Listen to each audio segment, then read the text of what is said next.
sintonía hace que nos vistamos con nuestras mejores galas porque se abren las puertas del Padilla Building. Y si es Padilla Building, es propiedad de Carlos Padilla. Aquí andamos de nuevo otra semana más. Perfecto, para contarnos la historia de algo que tiene que ver, no sé si en este caso con un edificio, con un puente, con una carretera, ¿con qué? Bueno, vamos a ir desvelándolo, vale, si te parece, porque hoy no es un lugar bonito, es un lugar grisáceo del que no imaginamos que haya luz, que haya sol, que haya alegría, es un sitio sombrío, siniestro, un lugar porque murió mucha gente, una bomba, pongámoslo así, que ya estalló, una muerte que ya arrasó, aunque sus efectos sigan presentes aún a día de hoy en este lugar. Además, todo situado en un país en el que está habiendo una guerra, una invasión. ¿Cómo podemos llamar al lugar del que vamos a hablar hoy?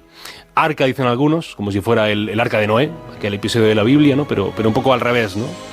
Aislar al resto del mundo de lo que allí dentro se esconde, de la gran contaminación nuclear. Yo creo que lo mejor, Gemma Isa, sería hablar de un sarcófago.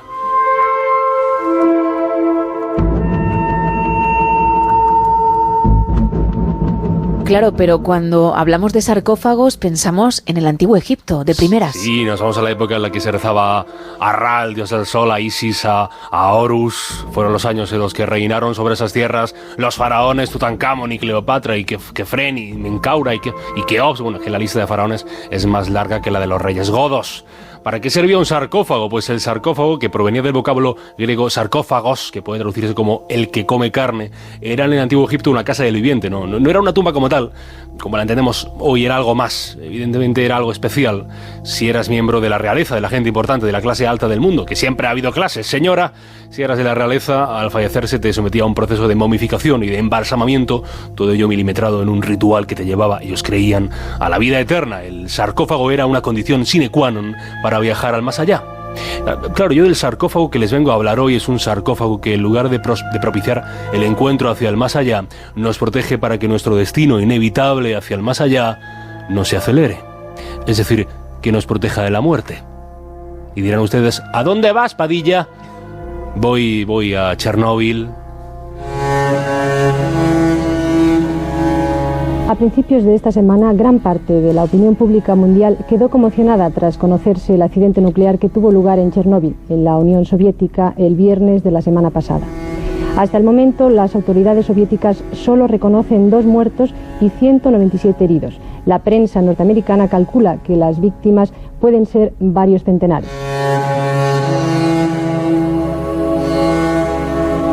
Ojalá dentro de la tragedia hablásemos de pocas muertes, pero es que no es así. Ojalá hubiesen sido 2 muertes o varios centenares, pero en el accidente de la central térmica nuclear Memorial Vladimir Ilich Lenin, o como la conoce todo el mundo, el accidente de la central nuclear de Chernobyl, el 26 de abril de 1986, causó infinidad de muertes, tantas que son difíciles de contabilizar, aunque la ONU solo contabilizó la cifra de 31 personas que murieron como resultado directo de lo ocurrido en Chernobyl. El rastro de muerte es mayor. Aunque ya le digo que a día de hoy las autoridades, los científicos, siguen sin ponerse de acuerdo en una cifra. Víctor Suco, el subdirector general del Centro Nacional de Investigación de Medicina de Radiación, le contaba a la BBC que en enero de 2018, 1,8 millones de personas en Ucrania, incluidos cerca de 380.000 niños, contaban con la condición de víctimas del desastre. Claro, ¿cuántos cánceres aparecieron en los cuerpos de cuántas personas por culpa de Chernóbil? ¿Acaso se puede medir fácilmente, ¿no? Aparte de las víctimas, los proyectos de vida que se vieron interrumpidos, las ciudades fantasma, los cientos de animales contaminados que fueron exterminados. En resumen, el accidente nuclear más grave de la historia. Y seguro que me siguen preguntando, porque ustedes son gente lista, ¿a dónde voy con todo esto? Si aquí hablamos de edificios, de puentes, de calles, de estructuras. Eso, justo hacia eso voy. Porque justo lo que debían hacer cuando ocurrió el accidente de Chernóbil era tapar, esconder, aislar el maldito reactor número 4, de cuya explosión devino todo el horror, el miedo, la muerte. Y ahí entra el sarcófago de Chernóbil.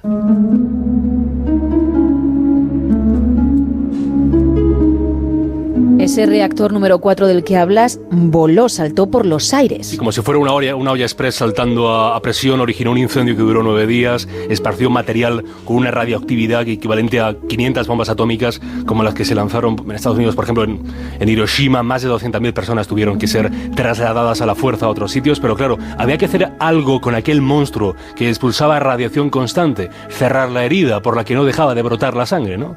Un sarcófago. Tardaron 206 días, desde el 20 de mayo hasta noviembre de aquel 1986, en construir el primer sarcófago. Limpiaron, desescombraron, levantaron los muros de hormigón armado, muros de contención como una cáscara de seguridad, contrafuertes, una cubierta de protección radiológica, todo para encerrar el mal que había allí dentro, que allí había nacido. Allí yacen enterradas 200 toneladas de la lava radiactiva que se originó por el accidente, 30 toneladas de polvo radiactivo y 16 toneladas de uranio y de plutonio. Todo se hizo de una manera express, porque era urgente.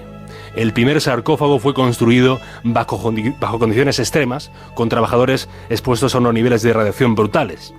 Y fue un éxito. Fue un éxito para el poco tiempo que tuvieron. Fue un éxito, pero los científicos avisaron: esto durará como mucho 20 o 30 años hasta que sea necesaria su reforma. Y como suele pasar con la gente inteligente, tuvieron razón.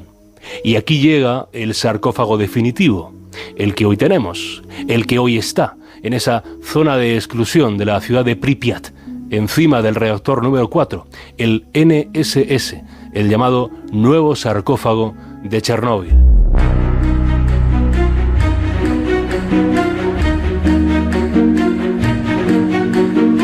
Ucrania inició esta construcción del nuevo sarcófago en 2012, ¿no? Sí. La idea era que todo eso estaba destinado a durar mucho más que el primer urgente y modesto, aunque eficaz, muy eficaz, sarcófago construido en época soviética.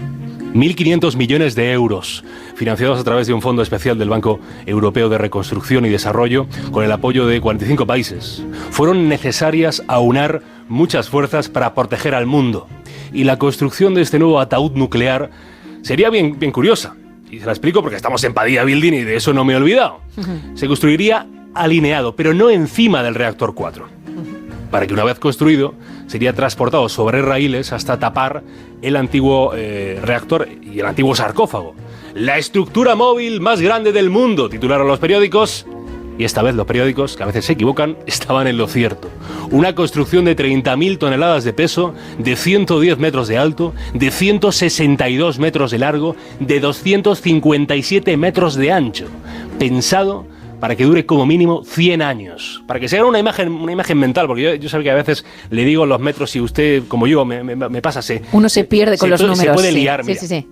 Si ponemos la Estatua de la Libertad de pie, cabría sin ningún problema dentro del sarcófago, porque la Estatua de la Libertad mide 93 metros de alto. Como también cabría, por ejemplo, la Giralda de Sevilla. Le sobrarían apenas 5 metros para tocar el techo, pero cabría. Podrían meter dentro de ese nuevo sarcófago, por lo largo del recinto, 2 aviones Boeing 747. Son 2 bichos enormes, esos aviones que se hacen para... Vamos a Nueva York, familia, pues coges un Boeing 747. Pues 2 Boeing 747 cabrían dentro uno detrás del otro. Un sarcófago que puede aguantar un terremoto de magnitud 6, un tornado de categoría 3, vientos de hasta 250 kilómetros por hora y temperaturas extremas, desde los 43 grados bajo cero hasta los 45 grados que en Pripyat, señora, háganme caso, es bastante raro que lleguen a esa temperatura.